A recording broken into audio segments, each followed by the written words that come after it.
सर्वज्ञ देव ने जगती के सभी प्राणियों को सत्यार्थ का बोध कराया है।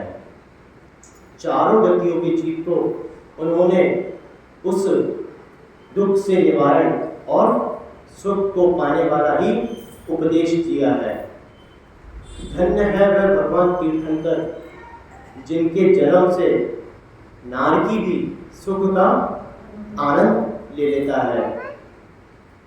धन्य है भगवान तीर्थंकर जिन्होंने अपने केवल ज्ञान से हमको उस सत्य को बताया है जो हम मति और शुद्ध ज्ञान से नहीं जान पाते।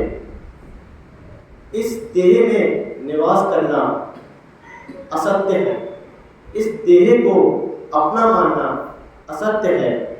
एकमात्र अशरीरी भगवान सिद्ध परमात्मा ही सत्य है। पर चतुष्टय को अपने को स्थापित करना और सौ चतुष्टय में पर को स्थापित करना यह असत्य है। पर में अपनी सत्ता मानना और सौ में पर की सत्ता मानना। इसलिए अपने स्वभाव को पहचान लेना यही परम सत्य है।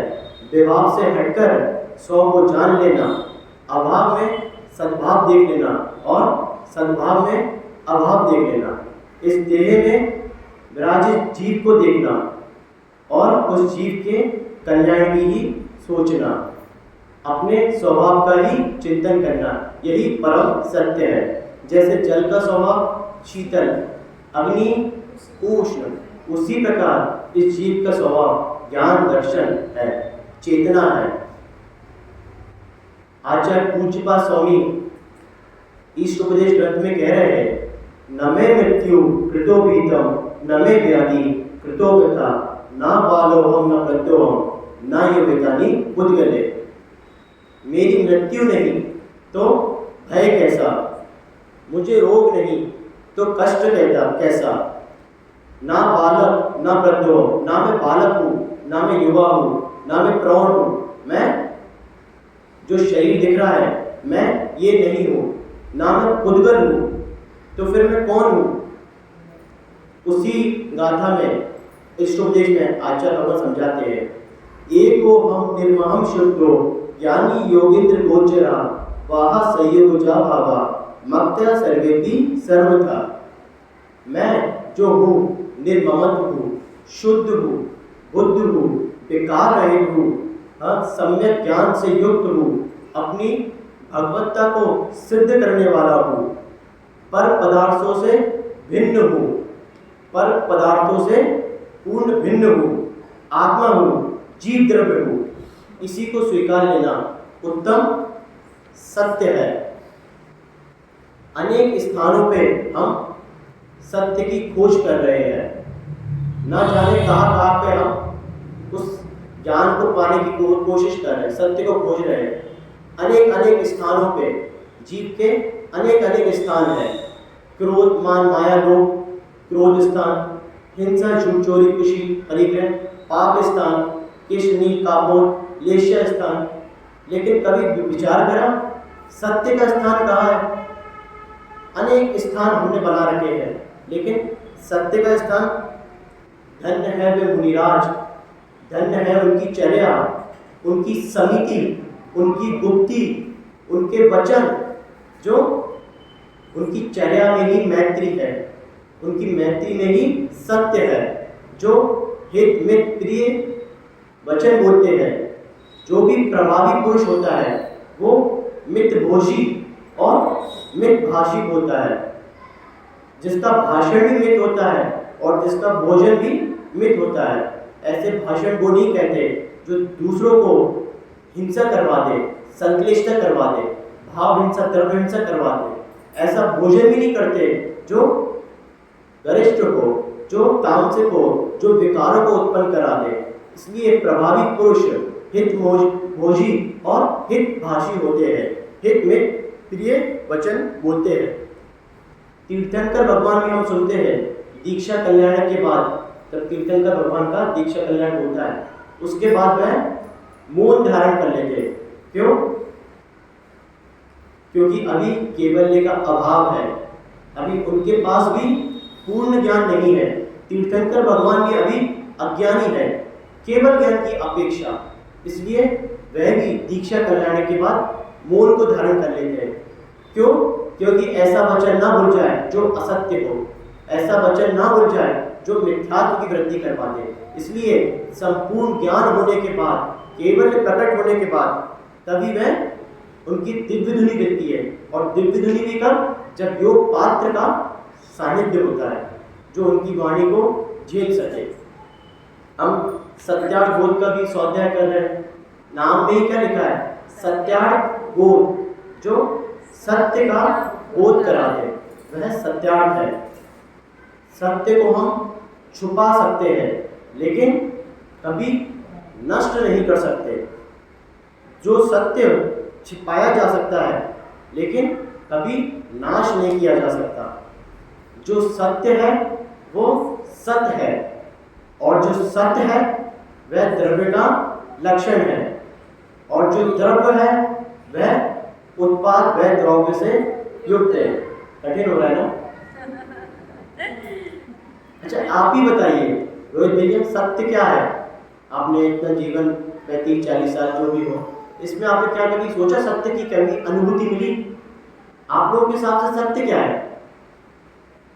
एक यही अपन इस पर विचार करते हैं, इतना आयु निकल गई, कभी अपन ने विचार करा सत्य धर्म की कोशिश कर रहे हैं? अपन ने कभी अपनी दृष्टि सोची, अरे यार इस जीवन में सत्य क्या है? इतनी खोज करी हमने, कभी इस चीज पर विचार करा सत्य क्या है? अजय भैया बताओ सत्य क्या है? चाह बताओ, थोड़ा सा दिमाग पे लगाओ, सत्य है क्या? एक अपन इसको प्रवचन में सुन के एक प्रतियोगिता समझते हैं जहाँ सब लोग बताएंगे सत्य क्या है। क्या है सत्य? किसी का अहित ना करते हुए जो शब्द अपन बोलते हैं, किसी का अहित नहीं करना, ठीक है भैया। और क्या है सत्य? कठिन वचन नहीं बोलना। अच्छा, कठिन वचन नहीं बोलना, ये सत्य है। और क्या है? अहम को छोड़ के अहम को पाना, मतलब अहंकार को छोड़ अहम के को मैं छोड़ को के पाना। अहम को पाना। अच्छा, ये सत्य है। और क्या है चिंतन दास, सत्य क्या है? शैलेश में सत्य क्या है? अच्छा, अपने स्वभाव का चिंतन करना। जिस शब्द को बोलने के लिए अपना मन गवाही ना दे, उस चीज को अपना छोड़ना चाहिए। मतलब वो जो गवाही न दे, जो सबको जाना है, सबको जाना है। अच्छा, ये जो एक नया सत्य निकला, मतलब जन्म सत्य है और मरण सत्य है, सबको जाना है। सबको जाना है। समझेंगे आगे? और कुछ? वितरागी देव सत्य। अच्छा, वितरागी देव सत्य है। अपनी अनुकूलता के हिसाब से लोगों के सत्य होने लगते हैं। मतलब एक सत्य में ही कितने भेद है, तो अब भाई किस सत्य को हम सत्य समझे? या तो सत्य की परिभाषा भी अनेक आ गई, कोई जन्म और मरण को सत्य कह रहा है, हाँ कोई सत्य वचन को सत्य कह रहा है, कितने प्रकार के यहाँ पे सत्य आ गए। सत्य भी सत्य है, असत्य भी सत्य है। अब असत्य सत्य कैसे? सत्यवादियों के लिए सत्य सत्य है, असत्यवादियों के लिए असत्य सत्य है, दोनों ही सत्य है। हम विचार करें, जन्म सत्य है, मरण सत्य है, सत्य है ना? अच्छा, जन्म सत्य है, तो ऐसा कह सकते हैं अजय भैया आपको जन्म आपके माता पिता ने दिया, सत्य है, जन्म सत्य है, हाँ ऐसा कह दे फिर आपको, ये तुमने बोला जन्म सत्य है मरण सत्य है, आपको फिर जन्म कौन ने दिया? माता पिता ने, तो ये सत्य हुआ ना? जन्म सत्य है, किसका जन्म? काम वासनाओं का जन्म, कि जीव का जन्म या देह का जन्म, कि विकारों का काम वासना को जन्म? किसको जन्म दे दिया था? वास्तविकता में जन्म तो विकारों का हुआ था, वासनाओं का हुआ था, और जीव को जन्म दिया है, तो भैया फिर जीव के तो भगवान आप ही हो गए। मतलब अगर कोई पुत्र है तो उसके भगवान तो आप हो, क्योंकि जीव को जन्म आपने दिया है। बहुत सारे अर्थ समझ लिया। ये भी एक असत्य है। फिर अब जन्म, भैया ने बोला जन्म सत्य है, मरण सत्य है, तो फिर अगर हमने किसी को जन्म दिया तो उसके कर्ता हम हो गए, जन्म तो हमने दिया है ना। क्यों भैया? अगर जीव को जन्म हमने दिया है तो फिर भगवान की जरूरत ही नहीं। भगवान की जरूरत क्या है?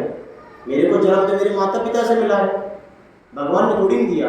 मेरी उत्पत्ति स्थान तो भैया आपके द्वारा आई है, ये सत्य है ना, सत्य। ये कितनी मिथ्या, कितना असत्य हमारे अंदर में बैठा हुआ है।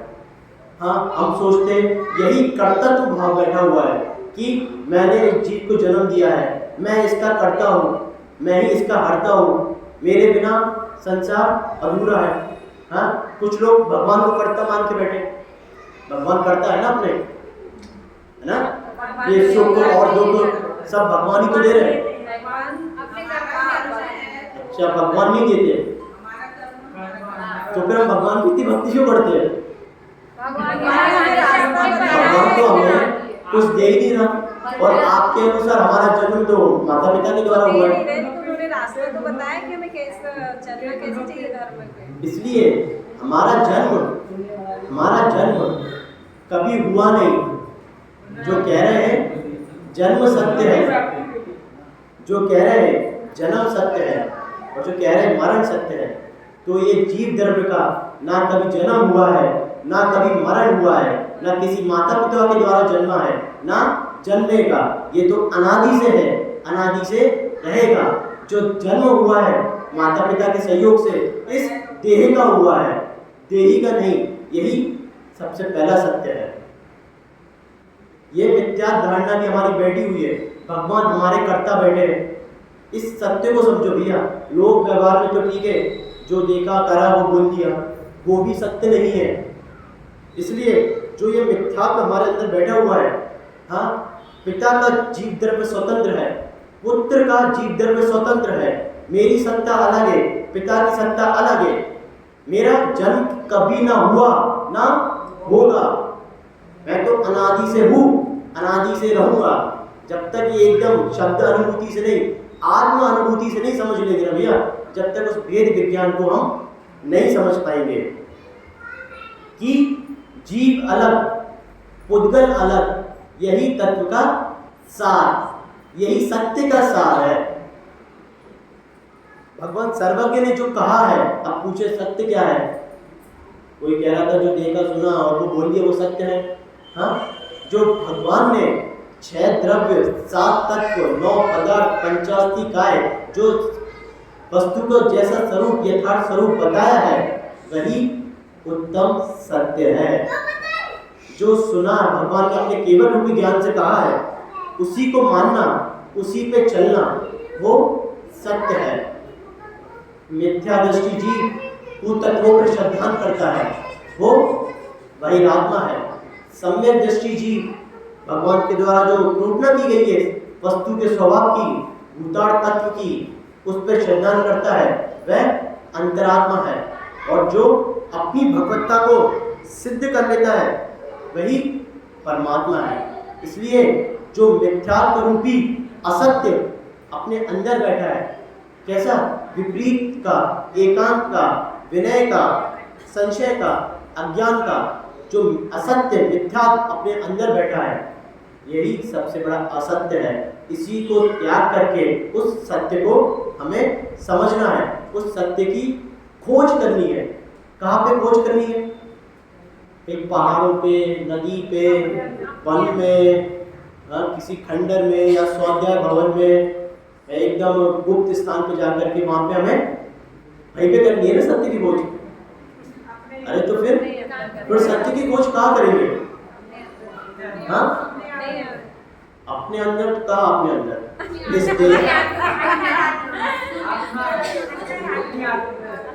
इस देह में, देह में करनी होगी ना। कहाँ है? हाँ, कितनी किडनी है, हार्ट है, लंग्स है, लीवर है, हाँ, इसकी खोज करनी है। जो इस देह में विराजमान देही है, उसकी खोज हमें 100 के द्वारा स्वयं के कल्याण के लिए ही करनी है भैया। इस देही को समझना है।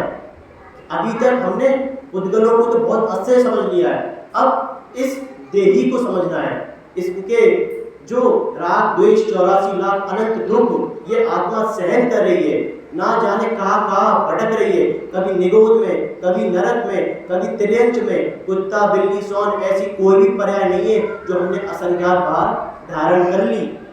अब इस सत्य को समझना है कि जो हमारी आत्मा है उसको समझ के उसके कल्याण की बात करनी है, उसको तारना है, उस सत्य को समझना है जो कभी नष्ट नहीं होता, ऐसा सत्य। जैसे भगवान अरिहंत का नाम सत्य है, सिद्ध का नाम सत्य है, जन्म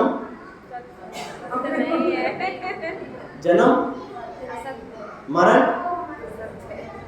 अरे जन्म मरण असत्य कैसे हो गया? इसलिए इसको नए दृष्टि समझना, द्रव्यार्थिक न्याय से समझे तो जीव का ना नाश है ना मरण है, पर्यार्थिक दृष्टि से समझे तो इस उद्गल का परिणमन होता है। इस प्रकार से वस्तु शाश्वत है, जीव शाश्वत है, आत्मा शाश्वत है। इस सत्य को हमें समझना है। ऐसा सत्य सुना पहले कभी? कितनी मिथ्या भ्रांति हम बने रह भैया। पूजा भी हमने कितनी कर ली, पूजा में कितनी बार पढ़ लिया होगा उत्तम सत्य। आज पूजा करेगी ना, क्या पढ़ा था उसमें? उत्तम सत्य व्रत पर विश्वास घात नहीं कीजिए। कितनी अच्छी बात लिखी है, पर विश्वास घात नहीं कीजिए। पहले आचार्य भगवान विश्वेश्वर जी कहते हैं सबसे बड़ा निकृष्ट पापी जीव वो है जो उपकारी के उपकार को भी भूल जाता है। विश्वासघाती हम जिसे कहें, जो उपकारी के उपकार का भी कभी याद नहीं करता। हाँ, माता पिता ने बचपन से अपन को पाला पोषा बड़ा किया, कितनी बार अपन ने शिशु अवस्था में मल मूत्र अपने कपड़ों में ही कर दिया, उस बिस्तर पे ही कर दिया, लेकिन कितना बड़ा उनका उपकार रहा हमारे ऊपर कि आज अगर वो नहीं होते तो हम लोग इतना बढ़िया जिनवाड़ी का समागम स्वाध्याय कर रहे हैं। कहीं ना कहीं शरद भैया माँ के संस्कार रहे होंगे, उन्होंने तो अपना महाव्रत धारण करके कल्याण कर ही लिया, क्यों ना हम भी उस मार्ग पे चढ़ के अपना कल्याण करें, उस सत्य को समझें। किसी का उपकार है माता पिता का, व्यवहार दृष्टि से देखे माता पिता का, गुरु का, अपने मित्रजनों का, कभी भी उपकार को ना भूले, उनका भी हम व्यवहार से उस व्यवहार का भी पालन करें। इसलिए जो विश्वासघात कर रहा है, इसमें क्या लिखा था? उत्तम सत्य व्रत पा लीजिए पर विश्वासघात नहीं कीजिए। जिसका उपकार है हमारे ऊपर, कम से कम भैया उसका कभी हम विश्वासघात ना करें। अपने माता पिता, भाई बंधु, गुरु आदि के जो हमको उपकार दिया है उसका विश्वासघात ना करें। परस्पर ग्रहो जीवाना, एक दूसरे का उपकार में हम सहयोग बने। आगे हम पढ़ते इसी लाइन पे, पूजा में क्या आता है? ऊंचे सिंहासन बैठ वसुनत भूपति गया,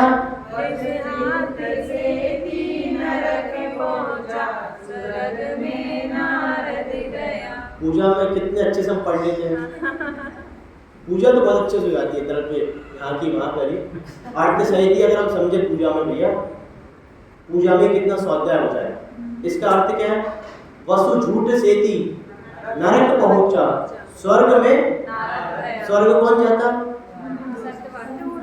स्वर्ग कौन जाता है? इसमें जो अपन ने पहुंचा वसु झूठ सेती नारद जाता है। कहाँ पे? स्वर्ग। और नरक कौन जाता है? वसु। तीन जने होते हैं, एक वसु होता है, एक नारद होता है और एक पर्वत होता है। तीनों बहुत मित्र होते थे अपने समय पे, अपने जमाने पे बहुत घनिष्ठ मित्र रहते थे। जिसमें से जो पर्वत होता था वो आगे चल के वो राजा का बेटा होता था, वो भी राजा बनता था। और जो नारद होता था, वसु कौन होता था? राजा। पर्वत कौन होता था? पर्वत वहां पे शिक्षक था और नारद पंडित था। तो नारद सोचता बहुत समय बीत गया, क्यों ना पर्वत से जाके मिला जाए। नारद जाता पर्वत के पास और उससे मिलता। पर्वत तो एक शिक्षक होता था, वो बच्चों को पढ़ाता था वहाँ पे। तो वहाँ पे पढ़ाते समय एक शब्द आता था, अजिष्टर मिति।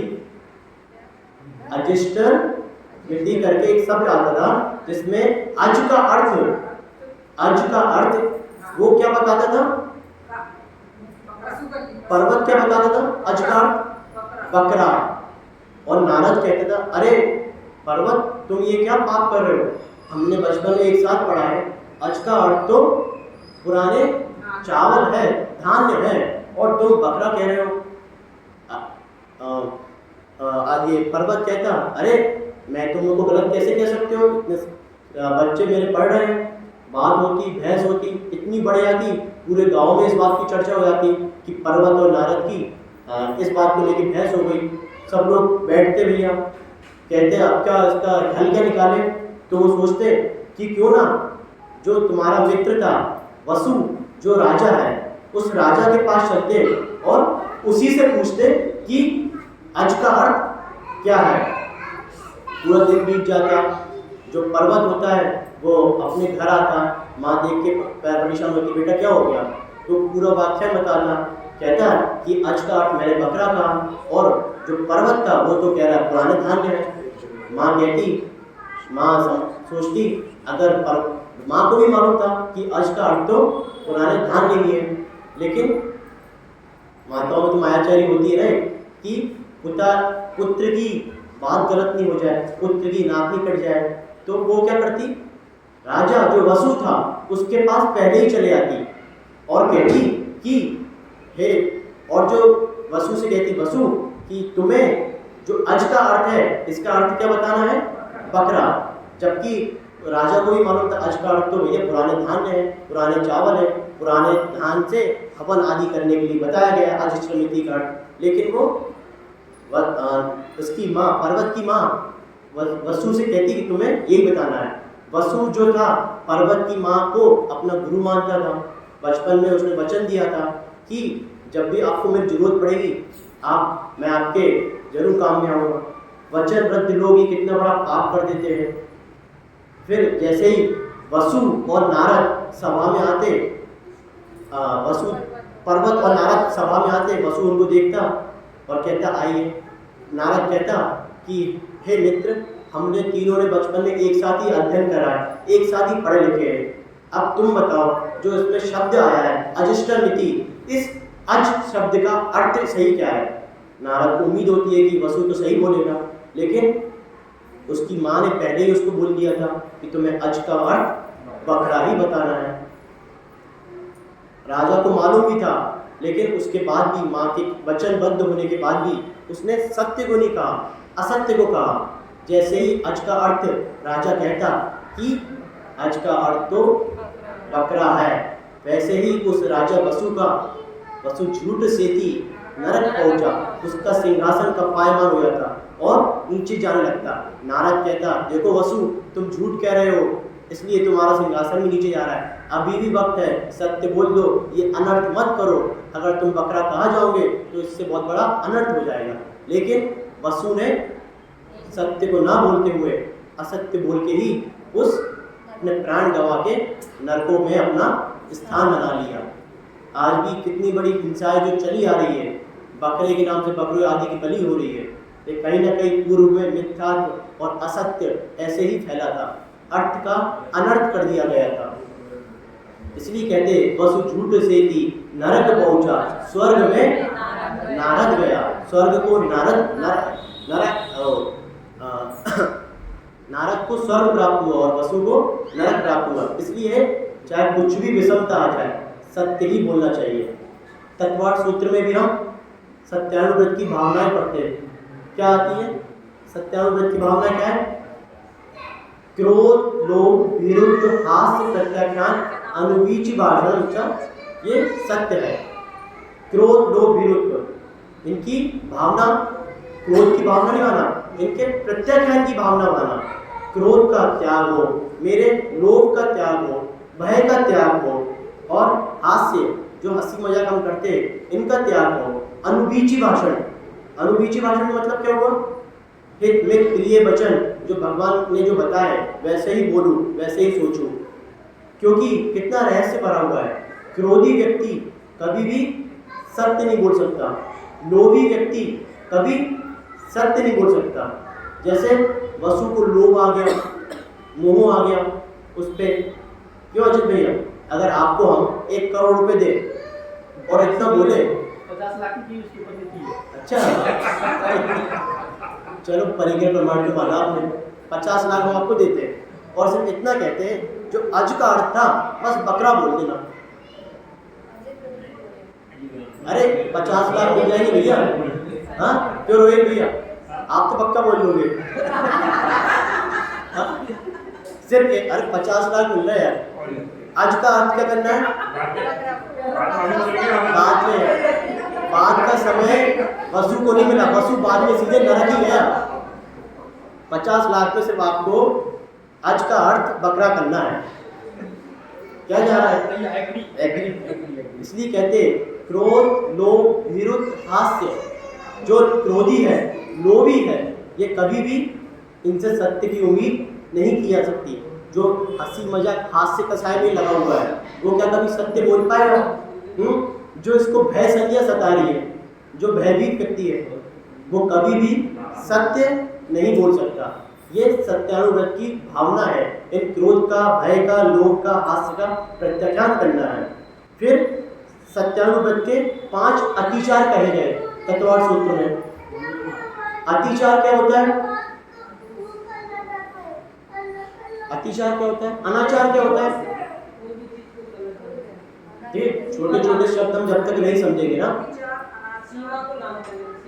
जो एक देश व्रत को भंग करे वो अतिचार, और जो पूरा ही व्रत भंग कर दे अनाचार है वो।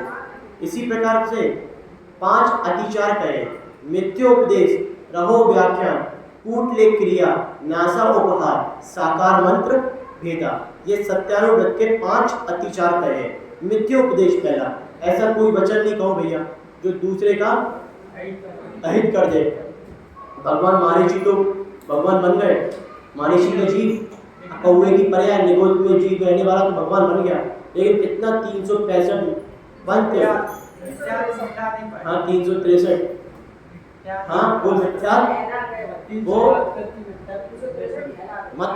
मिथ्यात्व मत फैला है जो अभी तक चल रहे हैं। क्यों? ये मिथ्यात्व के वश। रहो व्याख्यान, रहो व्याख्यान मतलब आपने किसी की ऐसी दृश्य देख लिया, ऐसी कोई सी कार्य देख लिया, हाँ किसी प्रकार की किसी गुप्त बात जान ली, उसको सब जगह व्याख्यान कर दिया। रहो व्याख्यान, कोई की गुप्तमान, कोई की काम क्रीड़ा आदि देख करके सब जगह व्याख्यान कर दिया। ऐसा व्यक्ति कभी सत्य नहीं बोल सकता।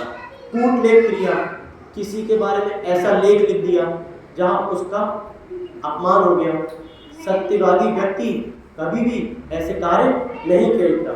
न्यासा उपहार, किसी का धन हरण, कोई आपको सत्यवादी समझ करके अपना सोना चांदी रख गया, लेकिन आपने क्या करा? जब भैया अरे 5 तोला नहीं था, 2 तोला था अकेला। कोई 5 तोला रख के चला गया आपके पास, विश्वास समझ के कि आप सत्यवादी हो। ऐसी एक सत्य गोष्ठी कथा भी आती है। हाँ उसने 5 तोले दिए और आपने बोला अरे 5 नहीं थे, सिर्फ 2 तोले थे, 3 तोले तो ये न्यासा उपहार, साकार मंत्र भेजा। इस प्रकार से हम सत्यानुव्रत के जो अतिचार है इनका विचार करके इनको त्याग करें। ऐसा सत्य भी ना बोले जो दूसरे का घात करवा दे। ऐसा सत्य हमारे, हम एकांतवादी नहीं है, अनेकांतवादी हैं। हमने ऐसा सत्य नहीं स्वीकारा जो दूसरों की द्रव्य और भाव हिंसा करा दे। एक उदाहरण आता है, एक जंगल में अजित भैया जंगल में फंस गए, अब यही है। एक कसाई आया वहां से और अजित भैया से कहता तूने मेरी गाय देखी क्या?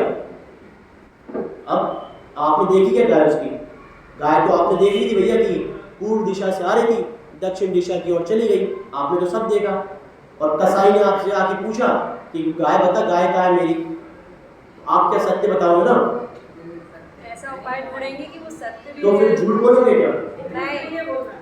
नहीं, जैसे अभी खड़ा अरे है तो सत्य बोल दो, दक्षिण दिशा में गाय चली गई। बोलने की कोशिश नहीं हाँ? ऐसा भी बोल सकते जब से हम खड़े हुए, एक स्टोरी नहीं थी कि जब से हम खड़े हैं तब से तो यहाँ से कोई निकला ही नहीं।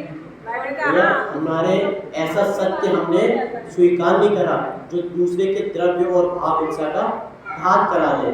एक पंडित होता था, बड़ा सत्यवादी के नाम से प्रसिद्ध होता था, वो सब लोग कहते थे बड़ा सत्यवादी पंडित है, लेकिन एक कसाई को हीन भावना आ जाती है इसकी इतनी तारीफ सुन के, और वो कसाई कहता है मैं पक्का इसके मुंह से झूठ निकलवा के ही रहूँगा चाहे कुछ भी हो जाए।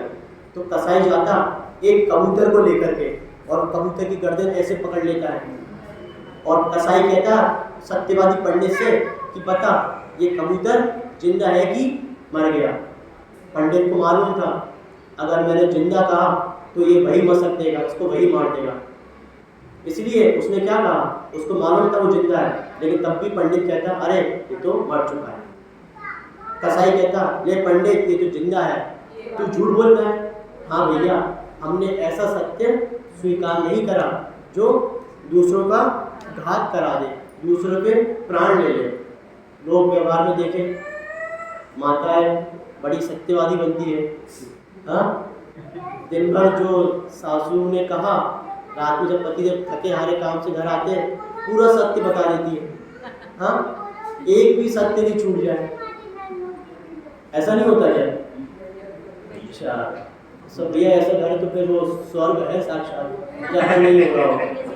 हाँ अपनी मायाचारी को हम स्वीकार करें कम से कम। हाँ पता चला सासू जी बेटे की माँ ने कुछ कहा हो, हाँ उसमें मिर्च मसाले और पूरा सत्य लगा करके, हाँ हम जाके वही सासू का बेटा आया, अरे तुम्हारी माँ ने तो ऐसा कहा, तुम्हारी माँ ने ऐसा कहा, अरे चलो मान भी लिया, कहा हो कुछ भी कहा हो, भैया उनका औदैहिक भाव रहा होगा, कसाई उत्पन्न हुई, तक्षण की आई चली गई, कसाई के भाव में कह दिया हमारी जो माँ है वो पति की माँ हमारी माँ, हाँ क्यों हम उसको इतना ऐसा सत्य बोल दे अपने पति से कि वो भी टेंशन में आ जाए, उसको भी हम कष्ट दे दे, उसको भी हम पीड़ा दे दे, ऐसा सत्य भी ना बोले। उसी प्रकार से हमारा जो सत्य है उसके मूल में क्या है? अहिंसा। हमारे 5 सिद्धांत कहे गए जैन धर्म के, कौन कौन से?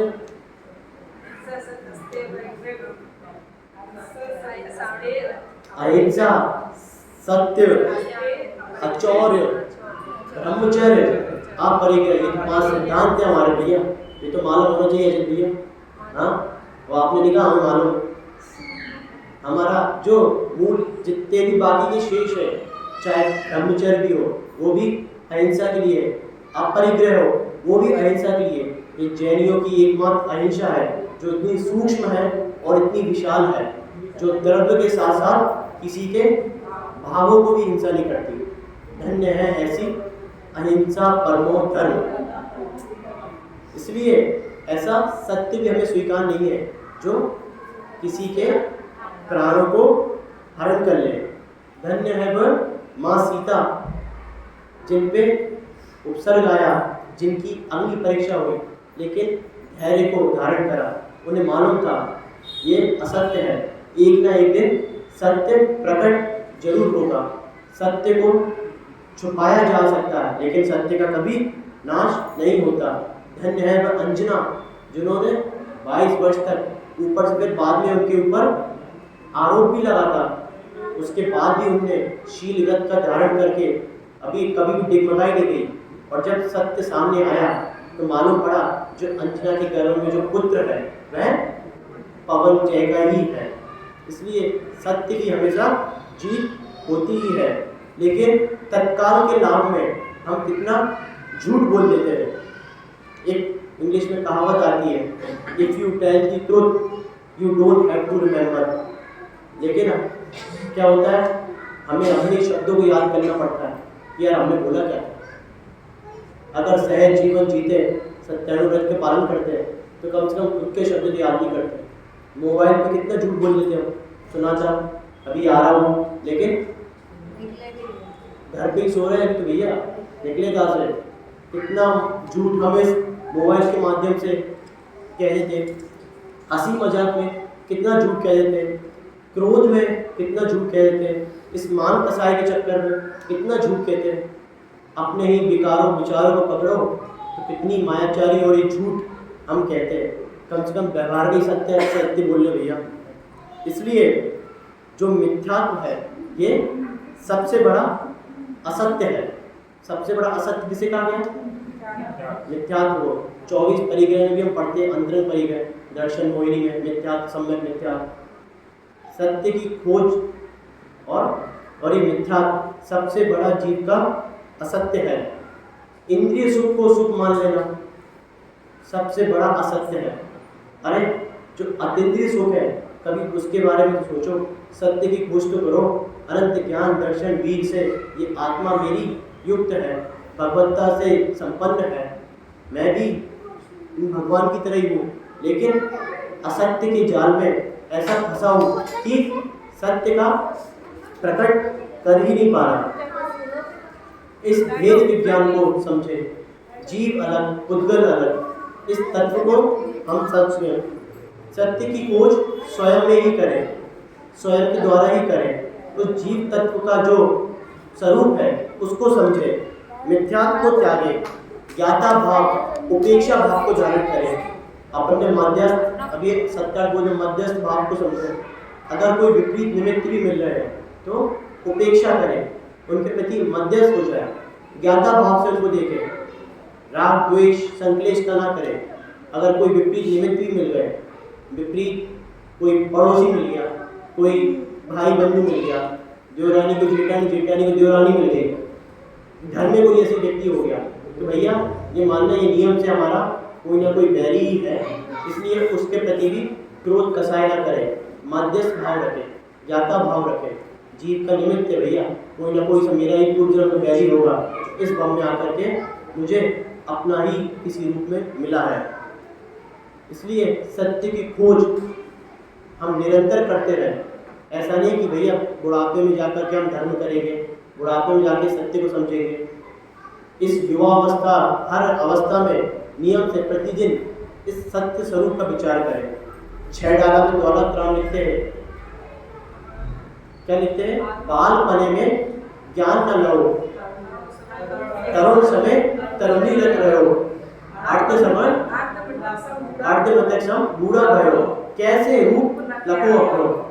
जो हमारा बाल समय था वहाँ तो हम या तो तरुणी में, स्त्रियों में, काम कसाय आदि में लीन रहे, या फिर एक ऐसे सत्य की खोज में लगे रहे जो इस शरीर को हष्ट पुष्ट करती थी। कभी उस सत्य का जो वास्तविक सत्य है उसका कभी विचार ही नहीं करा। और जब पूरी उम्र निकल गई, बुढ़ापा आ गया, जब इंद्रियां काम नहीं कर रही, मन में सोच के समझने की शक्ति नहीं है, फिर कहते भैया धर्म कर लो। पूरी अवस्था तो भोगों में निकाल दी, और जब बुढ़ापा आया तो आप भगवान को दे रहे हो। हाँ, नाक से नाला बह रहा है, कान में ताला पड़ा है, और फिर आप सोच रहे हो कि हम धर्म ध्यान करेंगे। इसलिए इस युवा अवस्था में ही धर्म ध्यान करें भैया, जिससे हमारा बुढ़ापा भी आए तो 100 का स्थितिकरण स्वयं से कर सकें। सत्य की खोज इस युवा अवस्था में करें, क्योंकि पता नहीं कब कौन सी आयु में ये देही से इस देह से ये देही निकल जाए। कोरोना के समय में जो लोग युवा से युवा कितने लोग चले गए। इसलिए इस सत्य धर्म को हम गहरे में समझे, जो सच्चे देवशास्त्र गुरु का स्वरूप है उसको समझे। कितनी बार हमें देवशास्त्र गुरु का भी सानिध्य मिला, लेकिन एक बार भी भगवान के समोशरण में भी हम जुट गए। लेकिन अगर भगवान के समोशरण में सीधे चले जाते तो सत्य का भान हो जाता, सत्य का स्वरूप मिल जाता। लेकिन वहाँ भी नाट्यशाला वगैरह मिली, वहाँ भी प्रलोभन वाले पदार्थ मिले, वहाँ भी हमने इस इंद्रिय सुख की खोज करी, अतीन्द्रिय सुख का स्वरूप भी समझा। वहाँ भी हम असत्य में ही पड़ गए, सत्य को कभी नहीं खोज पाए, और इस पुद्गल की खोज में लगे रहे। कभी उस सत्य की खोज का विचार करा? इस पुद्गल की खोज में हमने क्या से क्या नहीं बना लिया। पूरा जीवन मनुष्य इस पुद्गल की खोज में लग जाता है। कैसे? पाक शास्त्र में हमने कितने व्यंजनों को बना लिया। हाँ, इन शास्त्रों से हमने कितने शास्त्रों को, कितनी बड़ी बड़ी चीजें बना ली। इस पुद्गलों की कितनी खोज कर ली हमने। तत्वार्थ में पढ़ा, इस मोबाइल आदि यंत्र, कितनी विशाल विशाल चीज़ों की रचना करी है हमने। पत्थर आदि को तोड़ के कितने बड़े बड़े भवन बना लिए, जंगल को काट के कंक्रीट के जंगल बना लिए। हाँ, कितनी चीज़ों की हमने पुद्गलों की खोज कर ली, नवीन नवीन रचनाएं कर ली। कितनी चीज़ें हमने इन पे पूरा समय और बुद्धि इन पुद्गल की खोज पे लगा रहा हमारा। क्या कभी जीव द्रव्य की खोज करी, कभी आत्मा का विचार करा, इस सत्य के बारे में खोज करने की बात करी? अगर आज तक एक बार भी करा होता भैया तो हमें यूं ही भटकना नहीं पड़ता। कितने पर्यूषण पर हमारा निकल गए। आज कौन सा दिन हो गया? पांचवा दिन हो गया। एकदम सत्य। दिन तो पांचवा हो गया, सही तो कह रहा है। पांचवा दिन निकल गया आज, आधा पर्यूषण निकल चुके हैं। लेकिन कितने पर्यूषण हमारे ऐसे निकल गए, एक बार भी सत्य का विचार किया होता। कितना समय निकलते जा रहा है भैया। 5 दिन निकल गए, 10 दिन निकल गए। आप लोग कह रहे हो भैया अभी अभी तो समझ में सुनने में आया, इतनी जल्दी 5 दिन निकल गए। ऐसे ही पर्यूषण निकल जाएंगे, ऐसे ही ये हमारी आयु बीत जाएगी, ये पर्याय निकल जाएगी। फिर वही ना जाने कौन सी पर्याय में मिलेंगे, तिरंच में, नारकी में। लेकिन एक बार अगर इस सत्य को हम समझ ले तो इस पंच परावर्तन में जो हमारी आत्मा भटक रही है वो मुक्त हो जाए। इस सत्य धर्म को अगर हम समझ लें, उन मुनि महाराजों का चिंतन करें जो निरंतर अपनी सत्य की खोज में लगे हुए हैं, उस आत्मा के कल्याण में लगे हुए हैं। वास्तविकता में तो जैसा भगवान ने वस्तु का जो स्वरूप बताया है वही परम सत्य है। उस सत्य की खोज करें, एक अपने जीवन में एक लक्ष्य बनाएं। जैसे हम लक्ष्य बनाते ना कि मुझे तो 10 करोड़ कमाने, 5 करोड़ कमाने, हाँ मुझे तो इतना परिग्रह संचय करना है। तो क्यों ना भैया एक लक्ष्य ये बनाऊं कि मरने से पहले मैं उस सत्य की भी खोज करूँगा जो परम सत्य है। ऐसा सत्य जो संसारिक सुख नहीं आत्मिक सुख दिलाएगा, इंद्रिय सुख नहीं अतीन्द्रिय सुख दिलाएगा। ऐसा सत्य, इसकी कभी खोज करने का विचार करा? पुद्गलों की खोज तो कितनी कर ली हमने, नाना व्यंजन बना लिए, पानी से भी डोसा बना लिया। लेकिन कभी जिनवाणी से इस आत्मा को शुद्ध करने का विचार करा? कितनी खोज हम इस पुद्गल की ही चीज़ों में लगे हुए हैं। एक बार उस अपनी दृष्टि को अंतरात्मा की ले जा करके, बहिरात्मा पाने को छोड़ करके इस जो परम सत्य है कि जीव जुदा पुद्गल जुदा, यही तत्व का सार। जीव अलग है, पुद्गल अलग है, मैं जीव हूँ, पुद्गल नहीं हूँ, यही परम सत्य है। जय बोली उत्तम सत्य धर्म की जय।